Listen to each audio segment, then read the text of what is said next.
You're listening to the Baha'i World News Service. Now live local support. Pinilingkod kay Bahawi.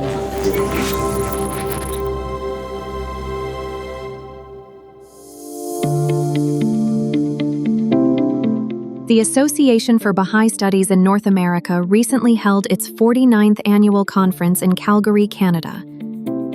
Since 1976, the association has been hosting an annual conference that brings together participants from diverse fields of study to explore the application of the Baha'i teachings to a wide array of prevalent discourses pertaining to the future and well-being of humanity. Beyond the annual conference, the association engages in a range of other activities throughout the year, aimed at enriching the intellectual life of communities, such as reading groups, writing groups, and thematic seminars. Several conference participants sat down with the news service to discuss thematic seminars that explore various fields of study, including health, library science, technology and society, and evolution and consciousness. From the Baha'i World News Service, this is Insights from the Field, a podcast series that explores experiences from Baha'i efforts to contribute to social progress, from the grassroots to the international level.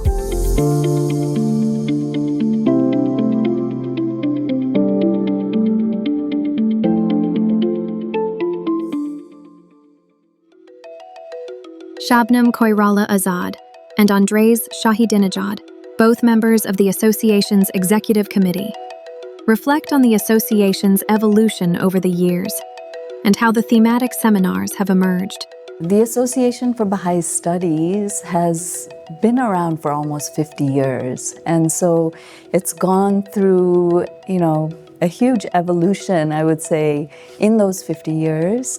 An inflection point for the association was in 2013 when it received a letter written on behalf of the House of Justice clarifying its role in developing the capacity to participate in the discourses of society, and in particular, to develop the capacity to contribute to academic and professional discourses. So in a nutshell, the Association for Baha'i Studies, our understanding now has evolved to the point where we say that the purpose of this association is to bring people together so they can read, the reality in their professions, in their disciplines, to really think about points of alignment and to correlate that to teachings of the faith and to the revelation of Baha'u'llah. The association creates spaces where people can come together to reflect on what the Baha'i teachings may have to contribute to those discourses. And we do so in a humble posture of learning. That's one of the capacities or one of the attitudes that we're trying to foster is recognizing that, it's not only the Baha'is who contribute to those discourses, but we also learn from participating in those discourses.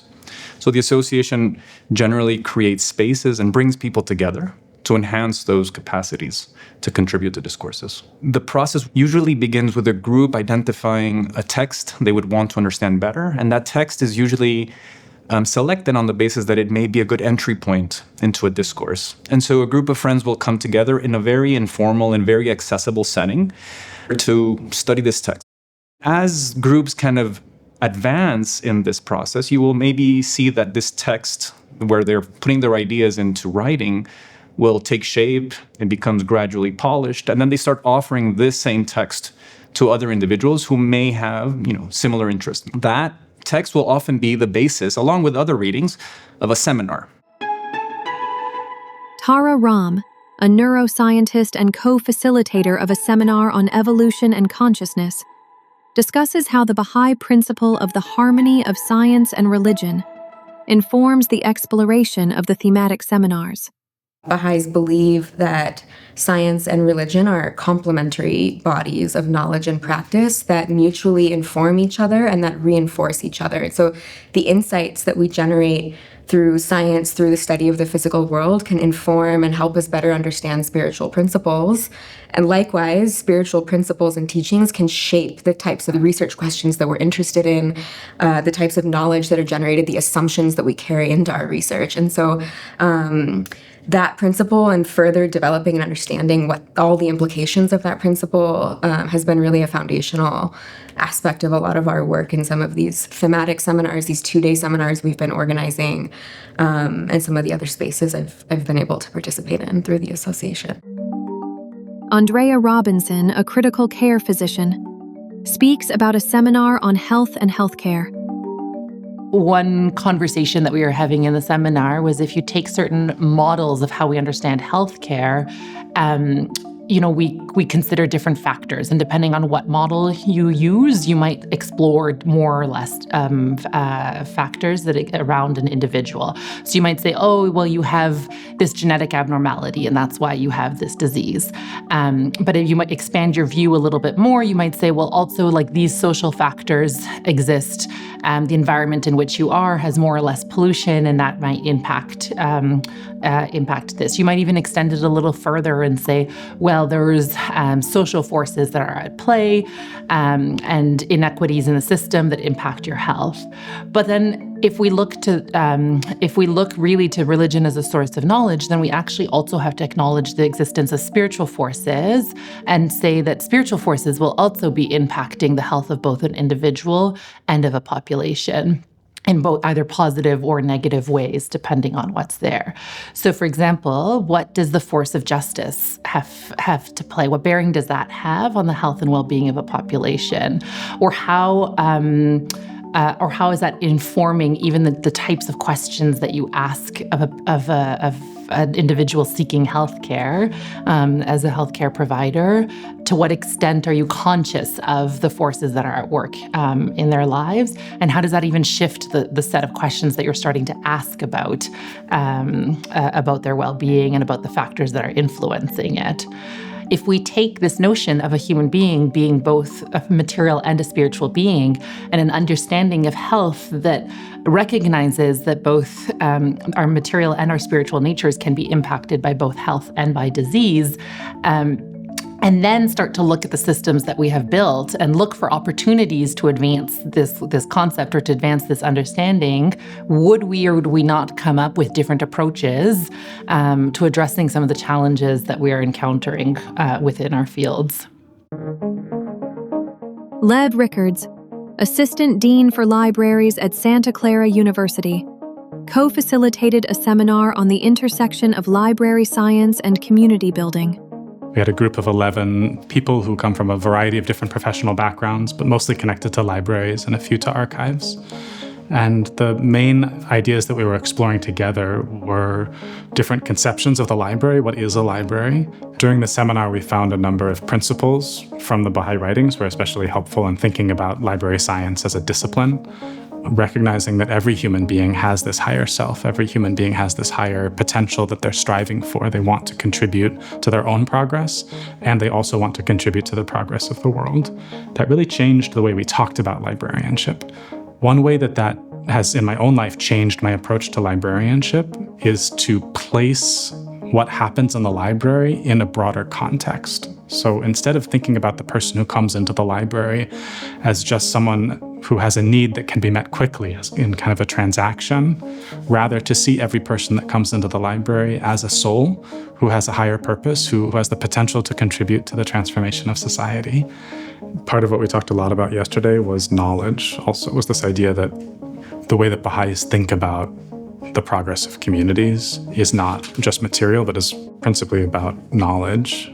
So this idea that everyone gets to participate in generating knowledge about the progress of our community, everyone gets to participate in the arts and literature and contributing to cultural production that's maybe rooted in our geography or our microregion, libraries can be a site for doing all those things. Libraries don't have to be just a place where you come to get a movie or come to get a book, but you can come and read a really exciting book with a group of other friends from your community, and then get a chance yourselves to maybe write a brief scene, come up with some characters and write a page of dialogue and see what it's like to do that yourself. So you're not only in a mode of passive consumption, but you're actually in a mode of actively contributing to producing and reproducing culture in a way that's grounded in the place where you live. Mark Dittmer, a software developer and PhD candidate at the University of Waterloo, shares reflections from a seminar on technology and society. I think that one thing we've been learning about through our seminars is that this conversation about technology and society really needs to engage everyone regardless of their background. So the seminars attracted a lot of people that work in the field of technology, but the conversations we're interested in are about how a wide variety of types of technology affect community life. So this includes things like the built environment, the way we've created infrastructure to serve our communities, and even sort of social practices that can be understood as a kind of social technology, in addition to the things that we might sort of think of first when we hear the word technology, which has to do with things like the internet and mobile phones and those sorts of digital technologies. The area that we've been focusing on in the session that I've been facilitating has to do with bringing together very human questions, moral questions into conversations about technology, conversations that are often dominated by sort of a very strict rationality and a focus on technical analysis. So I think that trying to bring these things together is sort of in a way, a reflection of this question of how do we bring together knowledge from science and religion, because religion has a lot of valuable knowledge to offer on the relevant moral questions for making decisions about technologies. But because these conversations have often focused on technical details or very precise analyses, it's been a challenge for these conversations to advance in a way that is in harmony with both science and religion. And what the sort of analysis of social scientists has revealed is that they haven't been able to empower communities to create the technological environments they want by only focusing on the technology itself. And so I think bringing together the sort of the fruits of science in the form of technology and the fruits of religion in the form of tools that help us reflect on these spiritual values that can guide the trajectory of technological development is really promising. Dr. Ram shares reflections on the seminar on evolution and consciousness. A group of collaborators and friends have been working together to create a seminar related particularly to discourses in the biological sciences and materialistic assumptions and frameworks within the biological sciences related to evolution, consciousness, and human nature. And so how do we interpret findings from these fields in ways that are consistent with spiritual principle and that leave room for spiritual principles? So I think one of the really foundational principles that's been really important is this Baha'i principle of the harmony of science and religion. Biological evolution and consciousness are two themes that are very prevalent in the biological sciences and that are often taught in undergraduate and graduate level coursework that are shaped by a certain kind of materialistic philosophical worldview that can lead to an interpretation of what evolution, the biological process of evolution is, what human consciousness is, in a way that can leave students feeling that there is no room for them to have a spiritual worldview or that their spiritual beliefs are incompatible with science.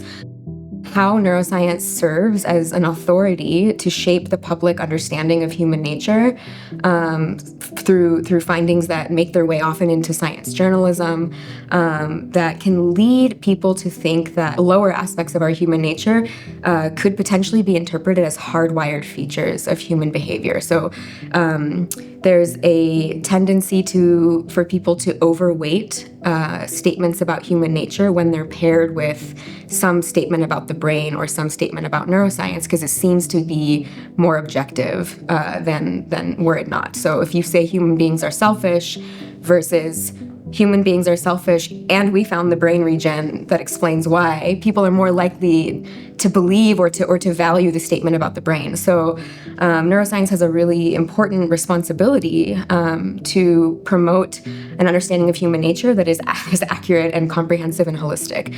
And so what we're learning in neuroscience is that the brain is very shaped by culture and by experience. So people who are reared in different cultures around the world have very different patterns of brain activity. And this is a really useful insight because it tells us that human nature is not exactly hardwired by the brain. Actually, the brain is very sensitive to its environment. But one of the very important Baha'i principles and aspects of our framework is that humanity is in an age of transition and that we're moving from our collective adolescence to a more mature global society. And what that means is that culture is not only relative to geography, it's also relative in time. It changes over time as cultures and societies become more mature and the patterns of life become more in harmony with spiritual principles. And so we don't know what the future of humanity will look like exactly, but we know, we believe, we have a strong conviction, according to Baha'i teachings, that a future world civilization will be more just, will be more peaceful, will fully embody and express the oneness of mankind. And so we can imagine that patterns of brain activity actually might be quite different in the future than they are today. And I think that invites us to adopt a very humble and hopeful approach to neuroscience, and to see neuroscientific findings as snapshots in time, as descriptions of how the human brain behaves today within the particular, civilization in which we're embedded, but not conclusive be-all, end-all statements about human nature as a whole. Central to the association's approach is the application of consultation as both a spiritual principle and practical methodology for harmonizing diverse perspectives. One of the things that is proving effective in trying to navigate diverse perspectives and backgrounds in these conversations is the posture with which we approach the consultative space. Regardless of the discipline, we are all sincerely searching for truth. It's not just a sharing of opinion. It's not just you sharing your opinion, me sharing my opinion, going around the room like that, but rather saying there is something here that we're trying to explore. Yasmin Ayman, a PhD student in neuroscience and another co-facilitator of the Evolution and Consciousness seminar, elaborates. We felt it was important that there's a space where we can learn to sort of, build coherence in our understanding of these topics, especially with topics that sort of lie at the intersection of religion and science.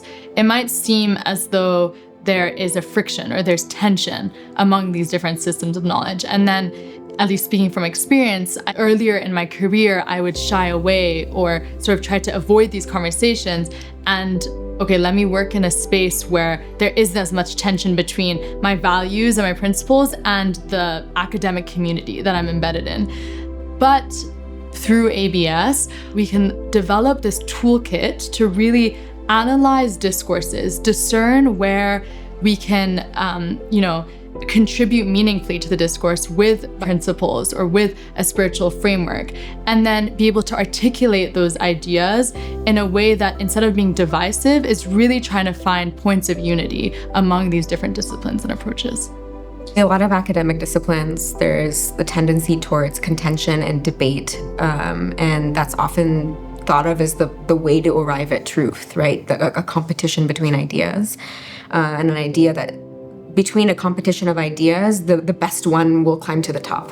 And I think this idea of developing fellow feeling is very helpful, not only because it's just a nice thing to do, but also because we believe that consultation, that the collective exploration of truth among a group of people together actually works and actually helps us to generate more sound and more fruitful ideas. And so I think that's been a really helpful idea for me, is thinking about how we generate a sense of fellowship and mutual respect.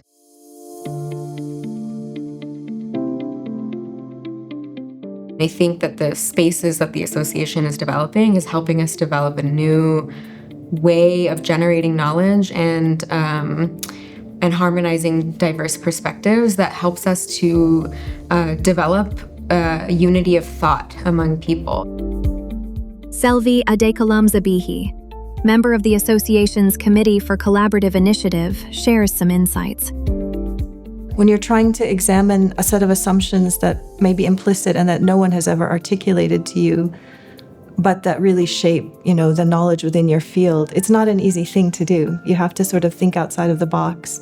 And you can draw on, the teachings of a religion, the religious practice can give you ideas about it, but also it's really helpful to be able to draw on the power that comes from bringing different perspectives together and to be able to consult and to seek truth collectively instead of individually, because our individual minds are always so limited. We always gain from being able to connect with other minds and other experiences and then collectively try to search for the truth. You've been listening to Insights from the Field, a podcast series from the Baha'i World News Service. For more podcasts and stories, visit news.bahai.org.